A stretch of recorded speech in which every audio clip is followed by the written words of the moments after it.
Yeah, there are different types of stationary phase for GC and also AC. Okay, ionic liquids are one of them.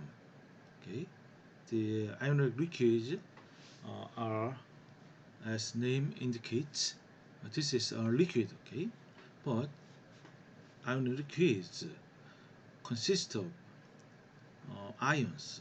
Okay, positive ions and negative ions. Let's look at this figure.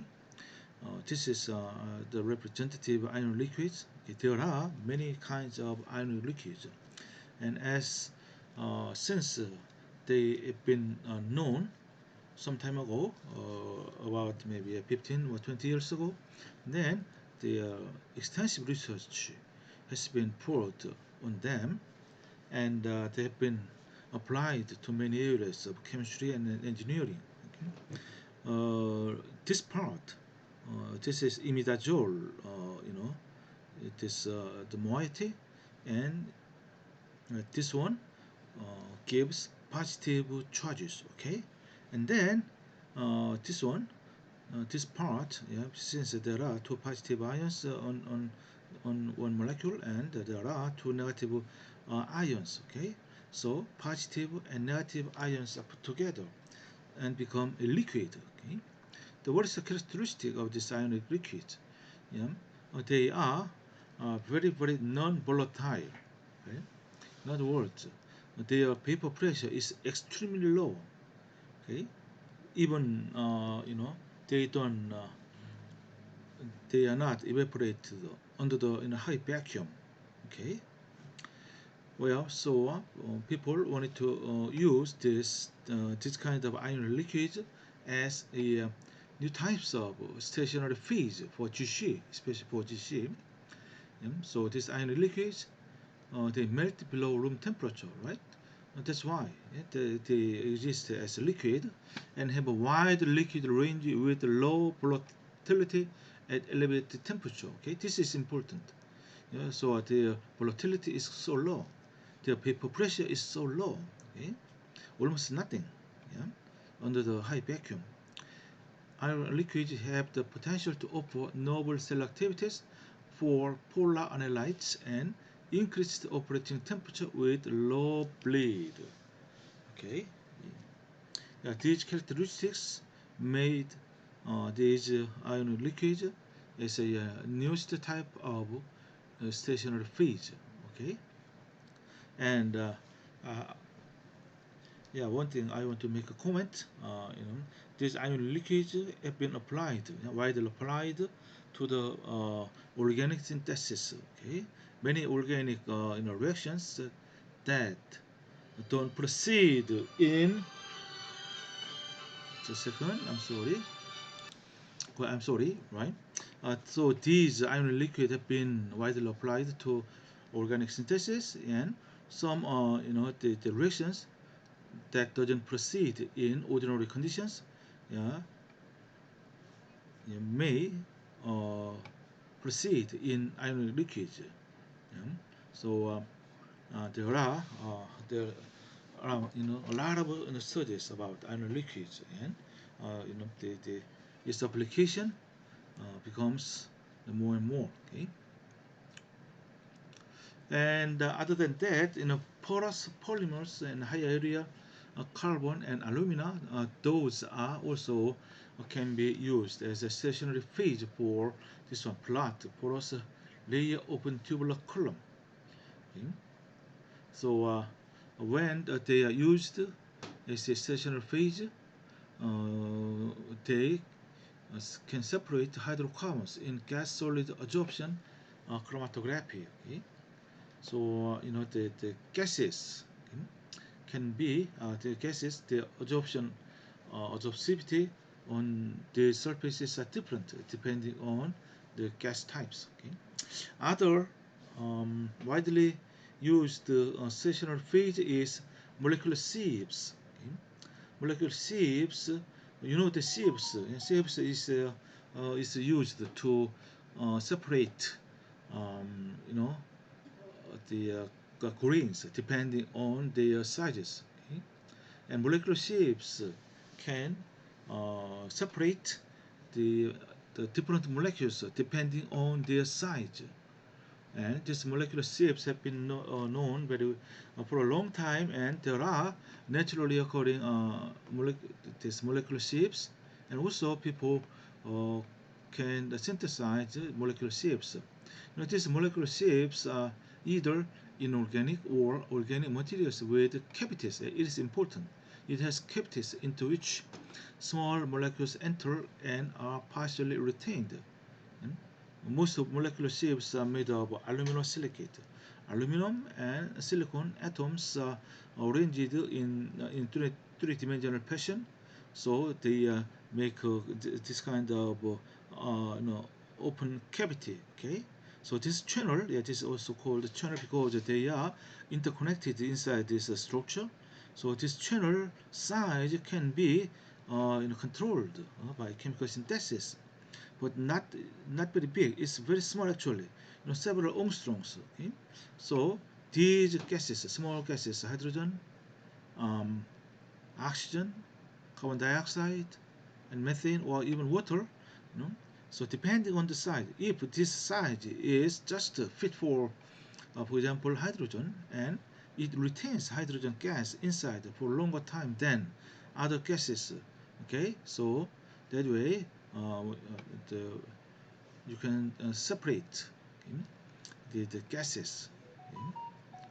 Gases can be dried by passing through traps containing molecular shapes because water is strongly retained. Yeah, as I said, there are molecular shapes just for water. Okay, so in the case of no water, and you use these molecular shapes to remove waters. Okay, and inorganic sieves can be regenerated, dried by heating to 300 degrees C in vacuum or on the flowing nitrogen gas. Right?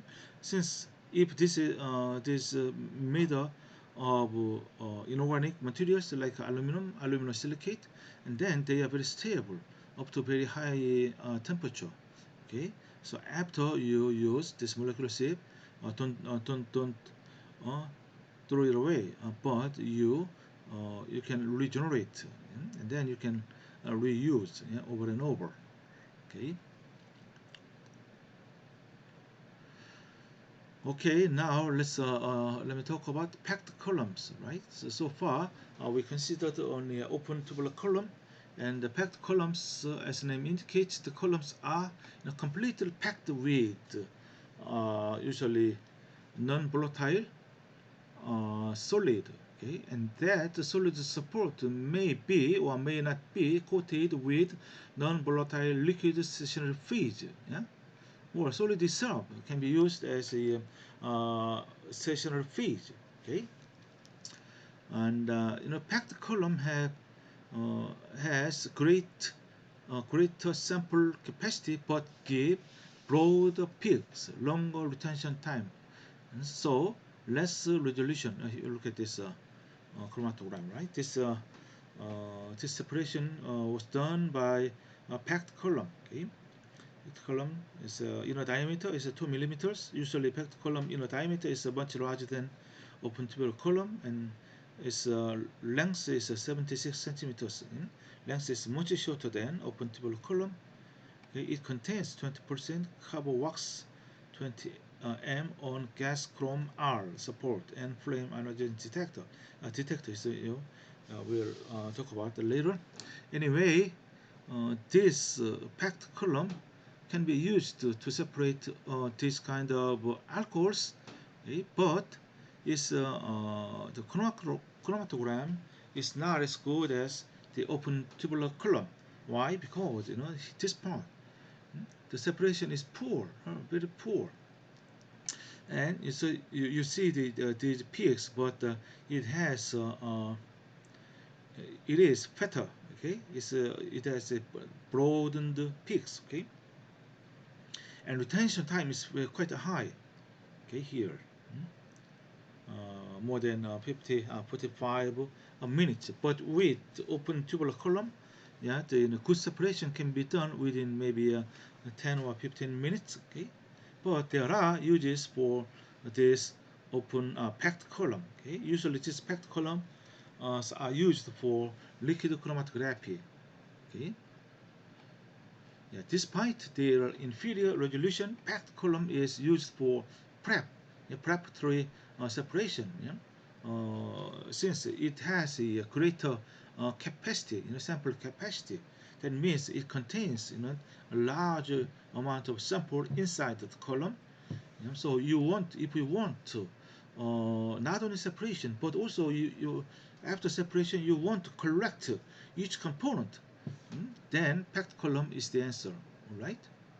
So this packed column, which requires a great deal of stationary phase or to separate the gases that are poorly retained. Okay. Um, Packed columns, the diameter usually is 3 to 6 millimeters. Okay, and the column material is stainless steel, and length is 1 to 5 meters. So solid support is siliconized silica. Okay, to reduce hydrogen bonding to polar solute. Okay, the siliconized silica, uh, yeah, it's a often used solid support for tenaciously binding solute. That means there's a strongly binding solute. Teflon is useful support. You see, the Teflon is quite, it's a very hydrophobic. Okay, so there is a less chance for the solute to bind on this Teflon support. So uniform particle size, for the packed column, it is very important to you see these solid particles to the packed solid particles uniformly into the packed column. Okay, if you fail to pack uniformly, and then your separation may be very poor. Okay, let's imagine you have a uniformly packed, the packed column, which and then it makes the decrease in multiple paths. You know the Band-Dimmed equation. What is the eighth term? Eighth term is multiple path term, right? The eddy diffusion term. Yeah. So packed column, we have A, B, C terms, yeah, all terms, and with uniformly packed particles in a column, and then the multiple paths, this A term can be minimized, and then it reduces plate height, and then as a result increases in resolution.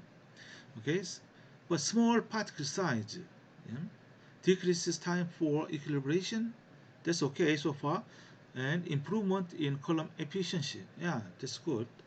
But the smaller the better. Yeah, maybe. But the one uh, problem is that uh, to push your solute, your analyte, yeah, using a liquid, the solvent, right?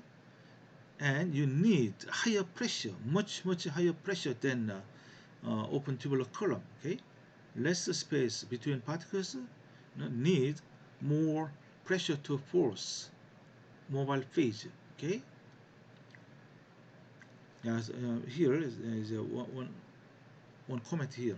Particle size is expressed in micrometers or as a measure size, which refers to the size of screens through which the particles are passed or retained. Okay, so since the small particles are used for the packed columns, so the particle size becomes important. Okay, particle size may be expressed in micrometers, or you see, the mesh. You have a kind of sieve. Yeah, sieve has a pores. Yeah, it is a sieve. It is the mesh or kind of a net. Yeah, and if you have more larger pores, okay, and then all the small particles are simply they pass through, yeah, and then larger particles you can separate. Okay, so it is you have to know the what these numbers mean. Okay, for example, 10 mesh particle, which means that 10 ppi. Means pores per inch. That also means the openings per linear inch per screen. You have the mesh. So it has 10 pores, okay, or 10 openings per inch. 1 inch is 2.54 centimeters, okay, and the 120 mesh particle. That means what? The particles pass through the 100 mesh screen, but it not through the 200 mesh. Okay, why 200 mesh? That means there are more pores, so the pore size is smaller than 100 mesh. Okay, yeah. Either way, you can indicate the particle sizes yeah, in mesh. Okay, the actual particle size, right? As I said, yeah, this one is made obtained with packed column. Okay, let's stop here.